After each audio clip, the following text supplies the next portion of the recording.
This is a 1988 Pontiac Fiero, but it looks like a Ferrari.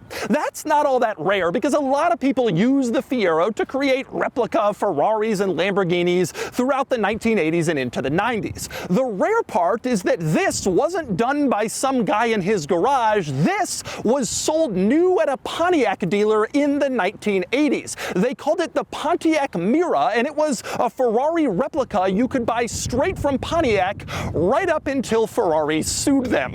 Buckle up, because today you're going to get all the quirks and features of the Pontiac Mera, an insane fake Ferrari that's a lot more interesting than some guy's backyard replica project.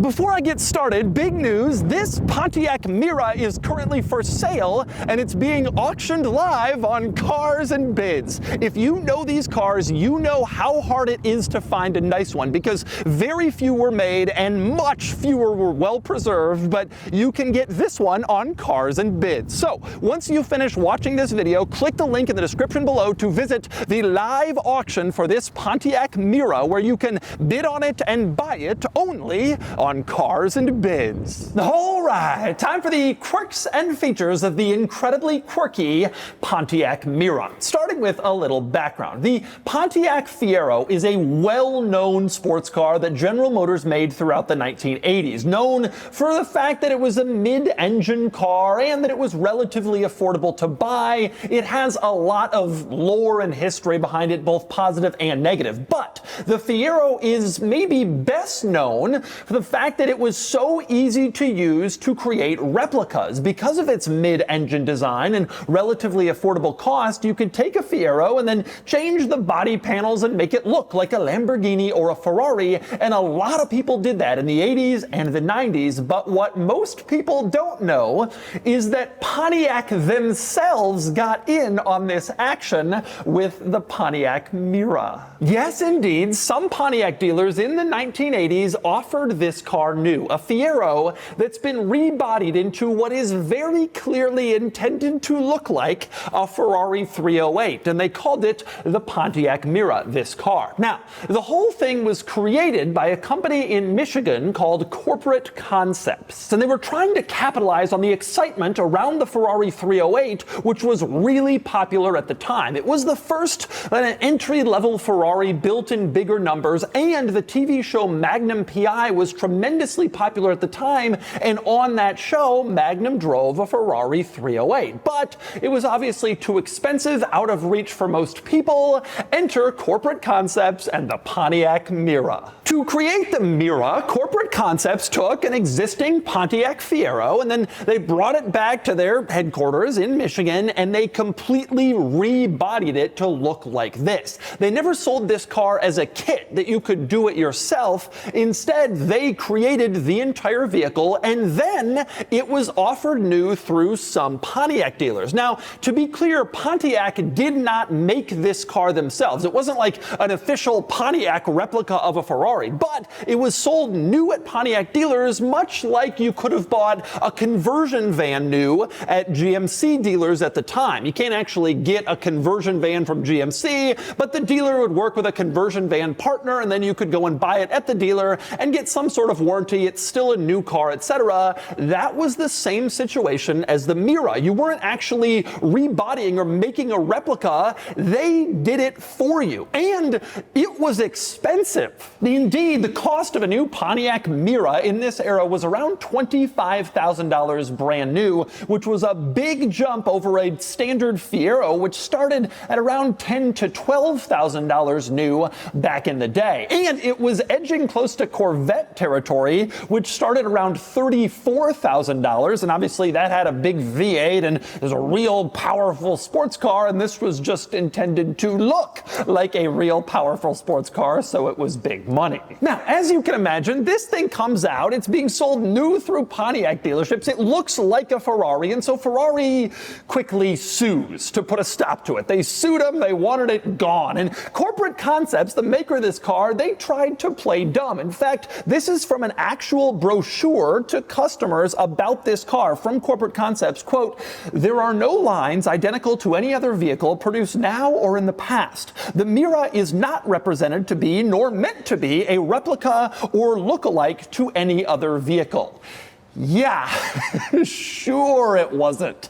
That was obviously a laughable statement because even though this technically didn't look exactly like a Ferrari 308, the similarities were obvious. Of course, in profile, look at the general look of this car and you can see a lot of Ferrari 308. In fact, I just took it out on the road and several different people came up to me and said, "Is that a Ferrari? Oh, nice Ferrari, etc." It clearly is intended to have that look. But even beyond just the general shape, when you start looking at the details, it's even more impressive just how close Corporate Concepts got to creating a fake Ferrari. For example, this little side strake behind the front windows, that was present on the 308, not on the Fiero, but they added it here and it looks the part. This little side vent that is intended to bring air into the engine, again, added it to look like the 308 and it really does. Similar shape and size to what you get on the 308. How about up front with the bumpers? They protrude out from the car just like the 308. And the funny thing is that wasn't actually Ferrari design. They had to do that to meet regulations, but it's how the car looked. And so if you're going to make a replica, you got to make your replica look like that too. And so they did. You look at the front end and you can see the same little vents on the front, sort of flat, mounted horizontally on the front end, just like where the 308 has them, except in this car, it's actually part of the pop-up headlights, which was not true in the 308. The 308 had the pop-ups ahead of the little vents. They were different, and obviously here they don't serve a functional purpose. They just wanted them to look like the Ferrari, and they did a good job of that. The wheels are another good example. These are not Ferrari 308 wheels, but they are made in Italy by an Italian wheel manufacturer, and they are, of course, intended to look a lot like the wheels in the 308, and they do. Moving on to the back, how about the rear engine cover, the engine lid? If you spent any time around a 308, you know that you're looking at a 308 engine lid, except you aren't. It's from the Pontiac Mera. And they even mounted the Mera badge in back precisely where Ferrari mounted the Ferrari script in back on the back of their 308 models. In fact, the rear of the Mera, to me, is the most convincing part that it looks like a 308. You can see the taillights, which are basically identical and may actually be the same identical taillights to the 308. They are perfect replicas and really give that look. They even went to the trouble of trying to copy the Ferrari 308 font. When badging this car in the back, roughly the same font was used to give it those ultimate Ferrari vibes. And they even called this car the GTS, which was a term that Ferrari used to describe the open top versions of its 308. You can see the GTS badge on the back of this car, especially trying to copy Ferrari, even though this doesn't actually have a removable roof, but they still wanted that badge because it was so identifiable from the 308. Also back here, you can see again the rear bumper protruding just like the 308 had, and the exhaust and the exhaust housing area looks just like what you'd find on the 308. It is really amazing the trouble they went to almost perfectly capture the 308. It's just a little bit off, which is how I think they were planning to argue their way out of any legal situation, although they didn't end up doing that. Now, speaking of badging, by the way, one especially interesting thing about this Pontiac Mera is that it still retains all of its original badging, which is very rare. As you can imagine, the vast majority of people who bought these really wanted to make people think they had a Ferrari, so they took off the Mera badges and they mounted Ferrari badges. And in fact, the Mera badge just happens to be the exact same size and shape as the Ferrari prancing horse badge. You can see how easy it would have been to remove the Mera badge up front, put a Ferrari badge on, and you were good to go. And same deal on the wheels. You can see they're actually issued with no badging at all. But of course, you could affix a Ferrari horse to them if you wanted to. Not that they were telling you to do that, but you could. Nonetheless, this car remains shockingly original with all of its Mera badging. So, with all of that in mind, you're probably wondering what happened. Did they go to trial? Did Ferrari win the lawsuit and send corporate concepts running for the hills? I can't get any answers on exactly how it went down, but it seems to me that these were relatively unpopular enough that by the time Ferrari reached out with a lawsuit, they were already kind of given up on making them, and so it didn't really go anywhere further. And in the end, they only got about 250 of these sold before the Mera stopped production. Now, all Mera models were based on Fieros that were sold in 87 and 88. And the 87 models, they made about 90 of them, and they're not quite as good because in 87, they didn't have the Italian Cromadora wheels that really added to the vibe. The 87 Meras instead used regular Fiero wheels that were painted body color. It made it look cool, but not quite this cool. This Mera is an 88 model with the Italian wheels, and that makes it more desirable, I suppose. And there were about 150, 160 made in 88 after the 90 and 87. That brings you to the total 250 production number, but you got to assume a lot of these cars have been crashed or just plain not maintained, not kept up. There's probably not too many Pontiac Meras still available, particularly this nice with all the original badging. This is a pretty impressive time capsule, and this one is especially desirable because it has the manual transmission, which enhances the driving experience of your fake Ferrari. And that 5-speed manual transmission is mated to arguably the best powertrain that was offered in the Fiero, the 2.8-liter V6 that made about 135 horsepower and about 160 pound-feet of torque. Not exactly massive numbers, and for all the updates they did to make this into a fake Ferrari, they didn't do anything to the powertrain to add extra performance, so you just got the Fiero numbers.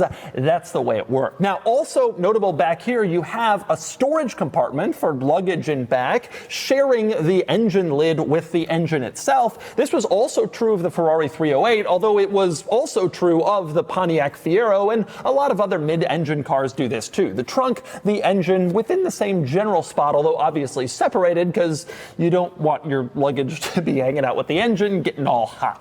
Now, in its day, the dead giveaway that the Pontiac Mera you were looking at was not a real Ferrari would have been a quick glance inside the interior, where basically anybody could have told you that you were looking at a Pontiac interior instead of a Ferrari interior. But I will say, by modern standards, this interior seems so unusual and quirky just because it's almost 40 years old that I think a lot of people looking at this through the lens of today could easily mistake this for an exotic car interior. Back in the 80s, it didn't seem so exotic, but now it's a lot weirder than everything you'll see today. And I think if you're not particularly sophisticated, looking for that gated shifter and other Ferrari stuff, you could easily imagine this as the correct interior in a Ferrari 308. This is almost even more of a convincing replica now because this interior has kind of aged its way into special, interesting status. And this particular Mera goes even further because it has this red Recaro driver's seat, which really gives it that high performance look that you might imagine a Ferrari might have. And one red seat and one beige seat also seems like the kind of thing you could imagine from the Italians.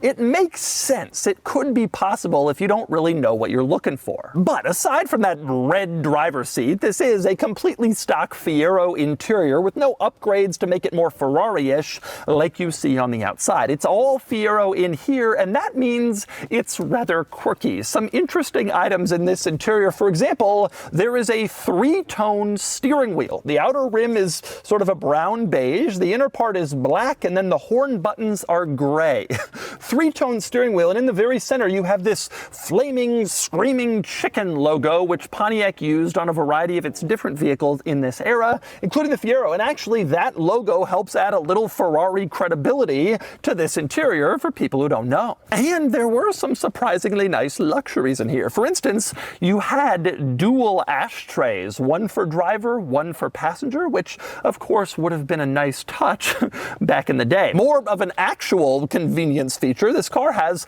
power windows. You can see little switches on driver and passenger side that say up and down, or actually up and din. God forbid they print 4 letters instead of 2, but you have up and dun, and then in the center you have this power mirror switch, which was also a nice luxury touch, and this car has power locks, which is a pretty impressive feature because there's only 2 doors, and you can reach both doors and door locks from either seat, but power locks nonetheless, which would have been a pretty nice touch. The Ferrari 308 didn't have that. Another interesting quirk, in the center console you can see the clock, which is actually mounted horizontally facing up, not on the center control stack facing the interior occupants, but facing up toward the ceiling. Very clearly an afterthought. Same is true, by the way, of the glove box, which you can see is not integrated into the design of the dashboard, but instead is just sort of tacked on to the dashboard as an extra, and you open it up and that's where you can stick stuff if you want. Not exactly your highest quality, most stylish glove box look. Anyway, move on to the center control stack and you can see it's surprisingly free of buttons in here. You have an aftermarket head unit, but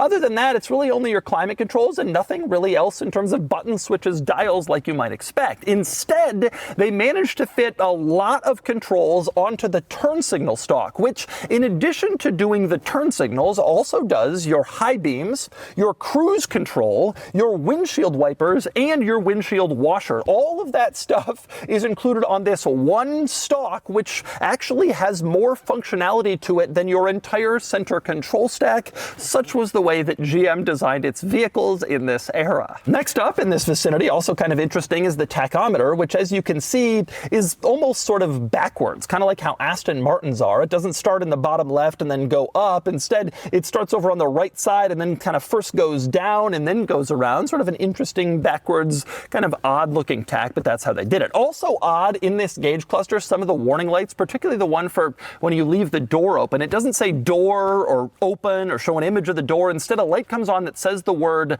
ajar, which is sort of like a formal way of saying open, like the door is ajar, the door is open. I don't know why they didn't do something other than ajar, but that's what they chose. Such was General Motors in this era. And also an unusual General Motors thing at this time is the climate vents on the driver and passenger sides. You can see it's this vertically oriented climate vents actually split into 2. There's an upper vent, normally sized, and then there's a lower vent, which is incredibly small. It's like 1 inch by 1 inch of climate vent, but it's separate from the upper part, so you can direct airflow to 2 different places with 1 climate vent, which actually is a pretty decent idea. Another nice thing about this car is the center storage. In addition to that tacked on glove box, between the seat backrests, you also have another storage compartment here. You can open it up, and there's actually a little compartment in here, which I suspect was sized for the owner's manual, so you could stick it in there. But either way, it's nice to have a little extra storage in a car that's not exactly the most practical. One rather unusual item in here, mounted on the floor on the driver's side,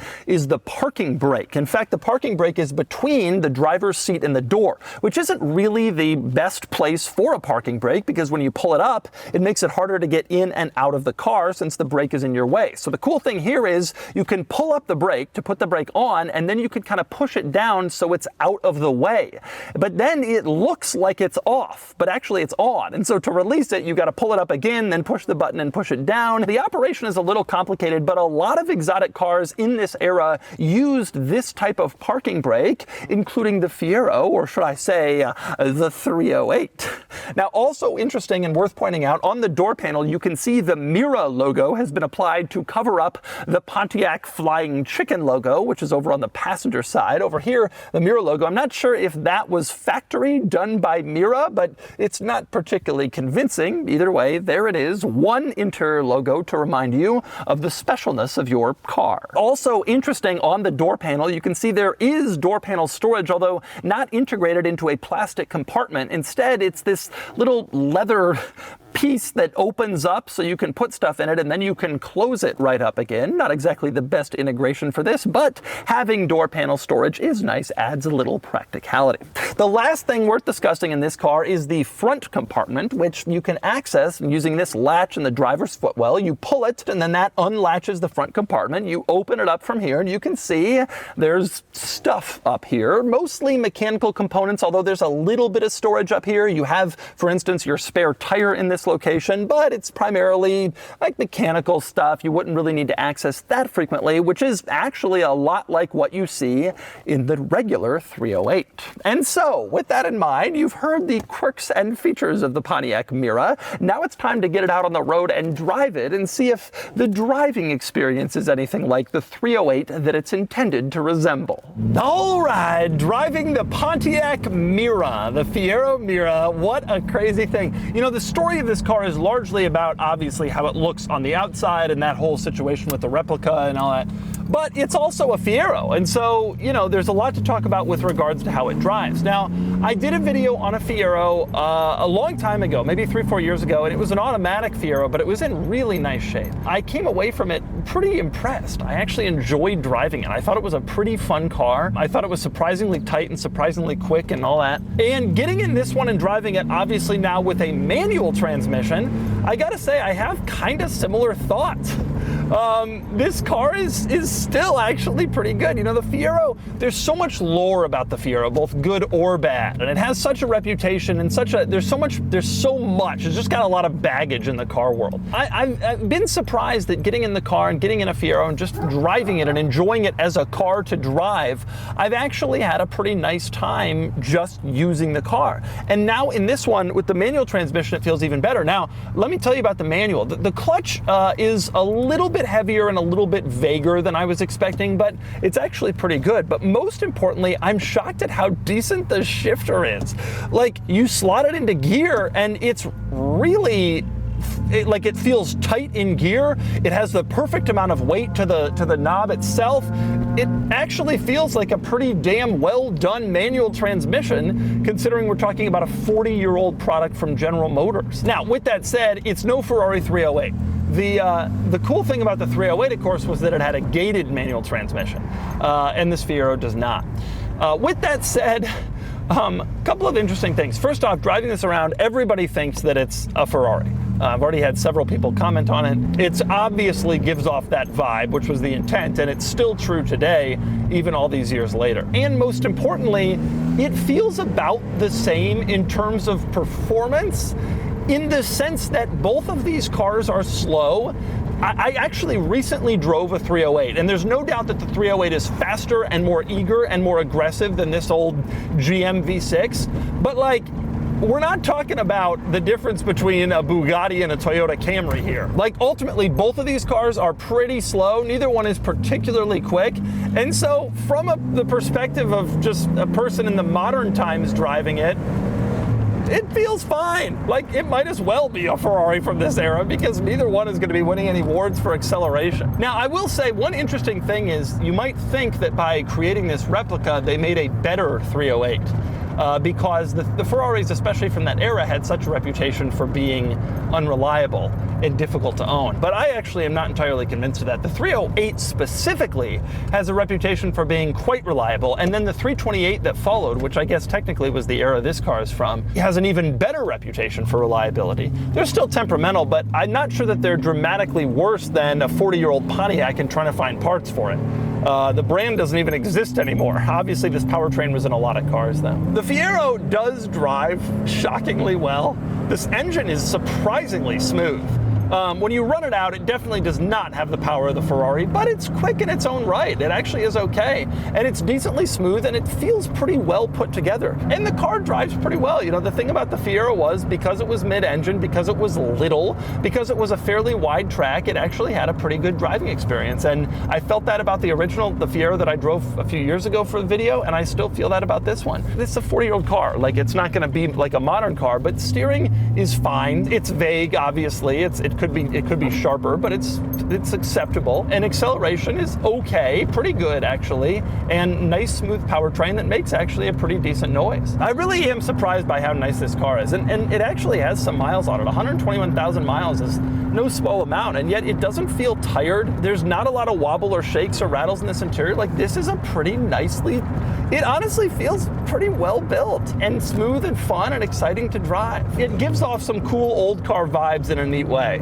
and I'm actually pretty impressed with this car. Even though it's not quite a Ferrari 308, it also certainly doesn't cost like one, and it's more fun than you might expect for just a Pontiac Fiero underneath. And so that's the Pontiac Mera. This is an amazing thing, a Ferrari-inspired rebody of a Pontiac Fiero that you could buy through Pontiac dealers. It's amazing they tried this. It's not at all surprising that they got shut down, and it's really cool to check it out more than 35 years later. And you can buy this Pontiac Mera on Cars and Bids. Anyway, now it's time to give this bizarre vehicle a DougScore. And the DougScore is here, 41 out of 100, which puts the Pontiac Mera here about the same as a regular Fiero with an extra point for styling. This is a special car that drives surprisingly well with a smooth and reasonably powerful engine and a good transmission, but its party piece is definitely its Ferrari styling, though as you can see from the DougScore, it's quite a bit behind a real Ferrari 308 in basically every measure. Then again, it's also a lot cheaper.